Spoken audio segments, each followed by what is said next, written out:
Si Dieu a fait cela, d'envoyer son Fils, c'est afin que personne ne puisse se vanter devant lui. Première épître de Paul aux Corinthiens, chapitre 1, verset 29. Que celui qui est tenté de se vanter mette plutôt sa gloire dans ce que le Seigneur a fait. Deuxième lettre de Paul aux Corinthiens, chapitre 10, verset 17. Ainsi, le nom de notre Seigneur Jésus-Christ sera honoré en vous, vous serez reconnus comme sien et vous serez glorifiés en lui. Tout cela sera un effet de la grâce de notre Dieu et du Seigneur Jésus-Christ. Deuxième lettre de Paul aux Thessaloniciens, chapitre 1, verset 12. Faites tout ce que vous avez à faire, dites ce que vous devez dire, dans la dépendance du Seigneur Jésus. Adressez par lui vos remerciements à Dieu le Père. Lettre de Paul aux Colossiens, chapitre 3, verset 17. Et Jésus leva les yeux au ciel et pria ainsi. Ô mon Père, le moment est venu, fais apparaître la gloire de ton Fils.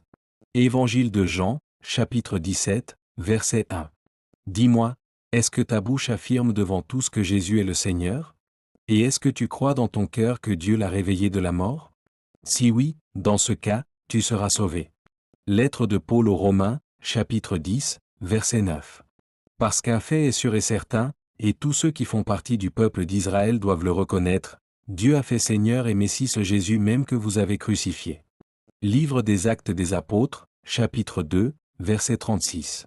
Le Fils, expression de Dieu, s'est incarné, il est devenu homme et a vécu parmi nous. Oui, nous avons contemplé sa splendeur glorieuse, une splendeur que seul le Fils unique envoyé par son Père pouvait posséder. Tout en lui n'était que grâce et vérité. Personne n'a jamais vu Dieu, mais quelqu'un nous l'a révélé.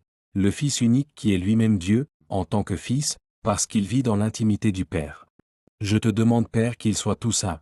Comme toi, Père, tu vis en moi et que je vis en toi, qu'ils constituent, eux aussi, une unité indissoluble dans la communion avec moi, pour que le monde reconnaisse que c'est toi qui m'as envoyé et qu'il y croit.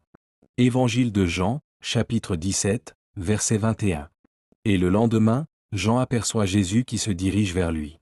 Il s'écrie alors, « Voici celui que Dieu lui-même a destiné à se sacrifier comme un agneau pour enlever le péché du monde. » C'est de lui que je voulais parler lorsque je disais, « Un homme me succédera, il m'a précédé, il a priorité sur moi, car il existait déjà avant que je sois né. » Jean a rendu aussi cet autre témoignage, « J'ai vu l'Esprit descendre du ciel sous la figure d'une colombe et se poser sur lui.